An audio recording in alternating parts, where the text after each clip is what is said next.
Hey everyone, welcome back to KG's Garage. And today I'm going to be putting the generator it's a portable generator that I put into original brackets of the 1976 GMC Motorhome. This should be the last time that this is going in. This is the final time. I took it out. Everything's wired up. This thing will run how it is. It's all self-contained. I have a 12-volt plug here. Fuel line goes over here, and then here I plug in. There's a connector inside the coach that connects here. It's a regular 30 amp plug. Put that in for a quick disconnect. Propane's here. I'm not going to hook that up yet. That's in the future, but I should be able to just run a hose right here. Boom. Yeah, and so this will be the last time. I just have to do some wiring still inside the coach, inside the compartment, and that'll be it. So just gonna go load this in there. There's some screws that hold this into the frame outside. I'll show you, but it's basically there's two here, and there's 4 on the other side. So you have 8 screws total that hold this thing in onto the bracket, and it slides in and out. But let's go put it in there. All right, so here we have the compartment.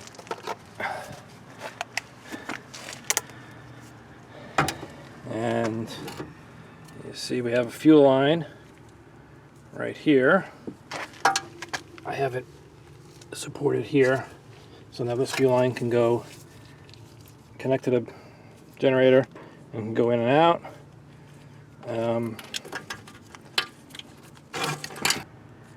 So here we have the DC lines, positive and the negative, and this is going to have a connector on it, and it will sit over here somewhere, over here on the generator, and it'll be able to slide in and out. But only I probably have to go to here. I'm going to take these cords, put them somewhere up here, like that, and they should be able to slide in and out without a problem. You can see I put, this is the other plug that goes in the back for the AC, and this will plug in and it'll go back, forth. That should work fine. And then one other thing I have to hook up is, that's a future project, is this here. This is the remote to start from inside the RV itself. Oh, it's 4 wires. And we want to start the generator, shut it off, and then for monitoring the hours. Anyway, that's going to be future. I want to get this in, get it running. I'll manually run it for a little while. Just want to make sure it works and everything's fine. And then once I know that, then I'll hook up all the cool features starting and inside. Here, I'm going to take this, hang it, then or maybe I'll put the connector on first. I'll do the connector first because it'll be easier right now. Then hang it, and then I can plug it in, and then put the generator in. That's my plan. Do it. All right.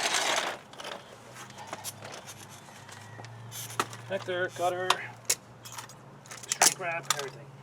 Wrap. All right, let's cut.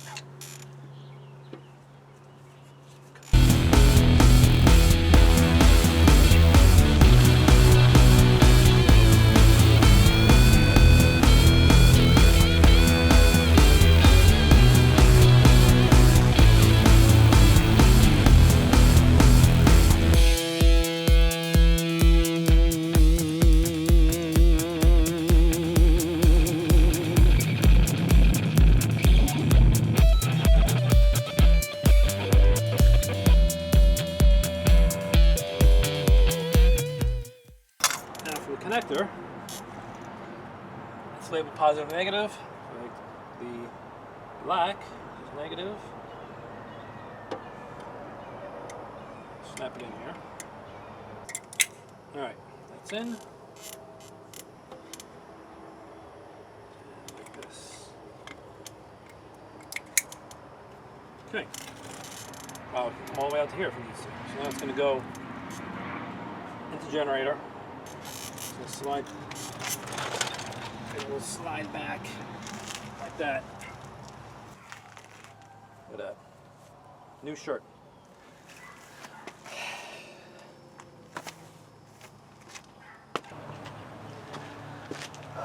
All right.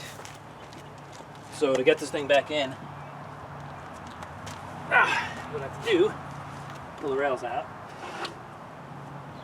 All greasy. Pull that rail out. Pull this rail out. As far as they go. Okay.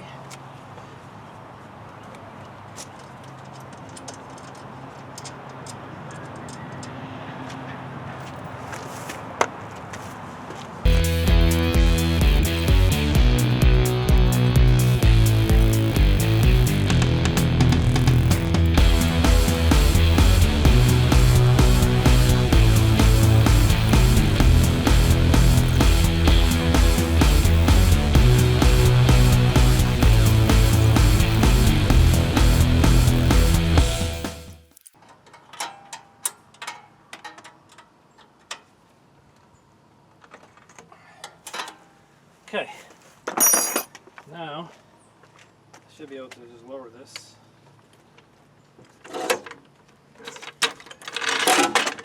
Go.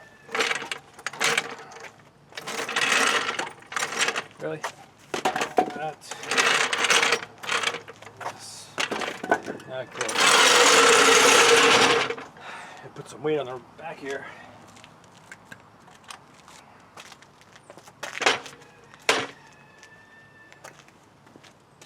Alright, so now the question is, will this fan hit? Yep, it's hitting. Ever so slightly.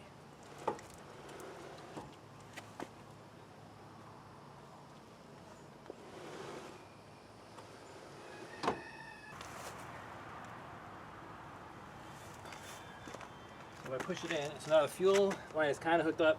I just push the hose on, and then I plug the DC, the AC in, the DC is plugged in. So everything's plugged in. Let's see if it goes back.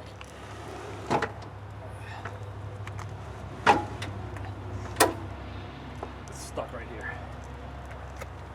Something is hitting. Oh man, all right, well, it's gotta come back out. All right, well, here I am taking it back out. I have to redo the conduit back there and new fuel line and do something with the positive and negative wire because they keep getting crimped. But I got 2 more bolts to bang in here. 3 more bolts.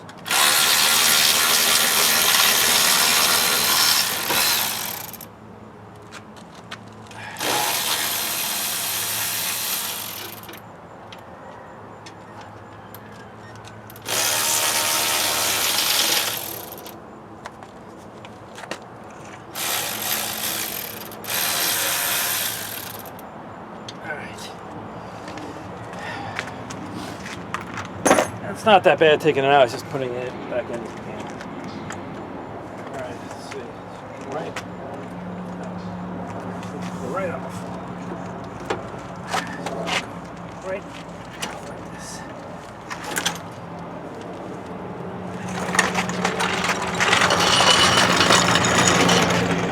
Okay. So after taking this thing in and out maybe 2 or 3 times, mess around with the wires and the connectors and everything in the back, I got it pretty good now where it'll shut. It's not crushing anything on the back, nothing's getting crimped, there's no wires getting pinched or anything.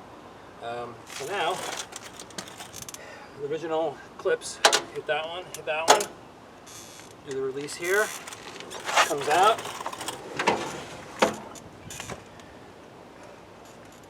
and everything in the back comes out, and now, you know, all the wires and all that. And I just push it in. It clicked here for the first release. I push a little bit extra. It's still the padding in the back. It's mushing. It's hitting the padding a little bit, and it's mushing it. So I just gotta push it a tiny bit. But so I click that one. that one, and it's all secure. I'm just going to touch up the muffler a little bit. There's some bare metal spots here, so I'm going to grind these things out, get the sharp edges off, clean that up. But it should start up. Let's see, let me get it started up. Right now I got to do like this.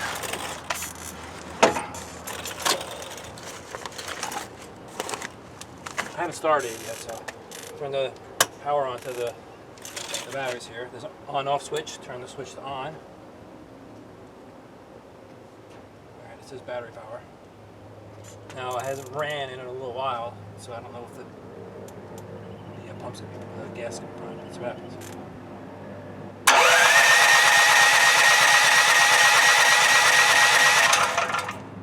I smell gas burning.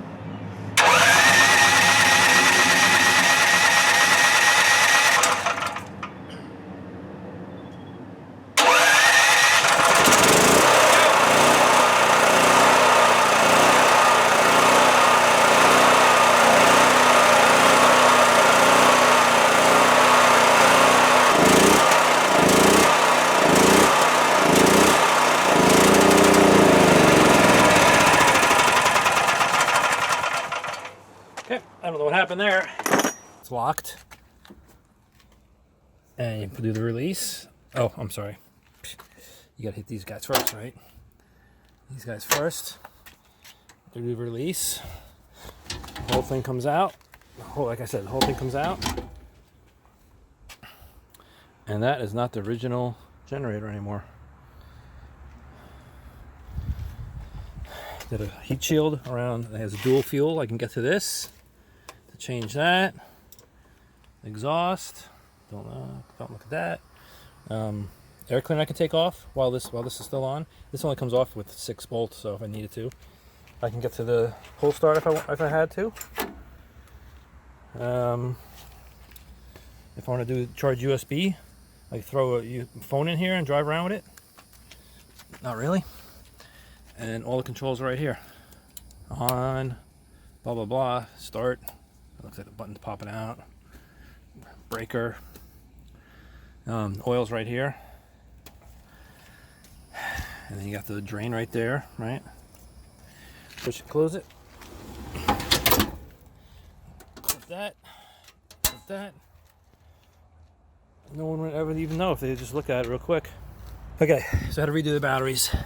There was a piece of wood here. It was all rotted away. So, new piece of wood. 10 by 23 piece of wood by, I think it's inch, I don't know. Then I got these battery trays. They were too big, so I cut the backs off. So see, you have this edge here. I cut the back of this one and the front of this one, so this way I can put the batteries in there and they'll be bumped up right against each other. I had to cut, actually it was like this much off. It was sticking out. So these were made for bigger batteries, I guess. So I'm gonna put the batteries in there. I rerouted the negative and positive wire through that hole back there. It was just coming around over here. So I put it through the hole back there. It looks like that's where it was supposed to come through. Or maybe even here, but I already have a wire in there. I believe this comes from the front battery. Anyway.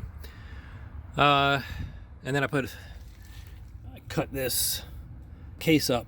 I cut 3 more squares here, one here, and there's another one right, and then put this fan on here.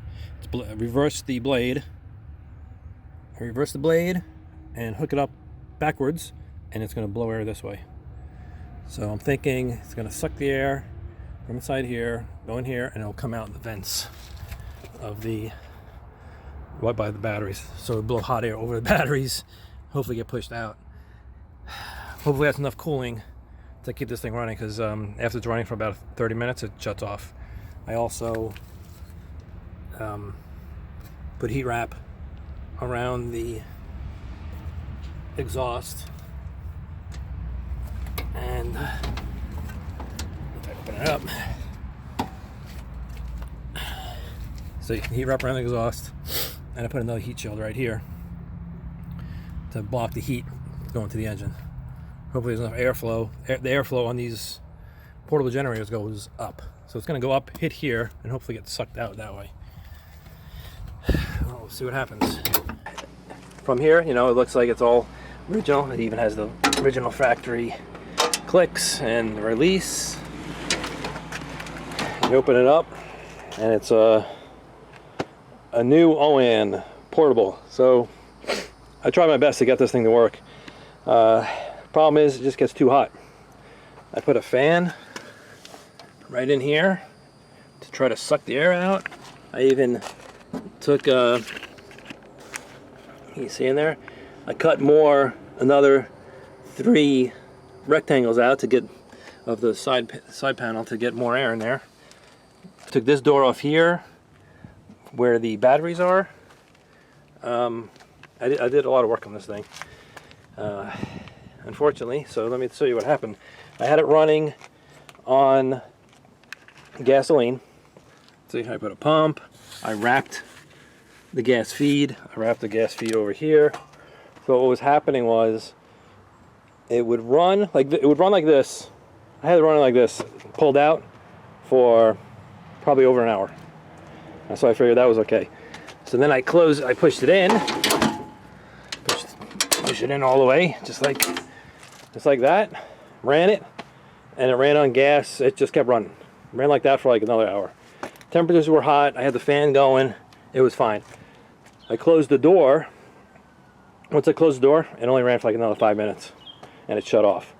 So I don't know if it was a temperature shut off or if it was something happened with the gasoline or whatever. So I hooked up propane. This is the dual fuel generator.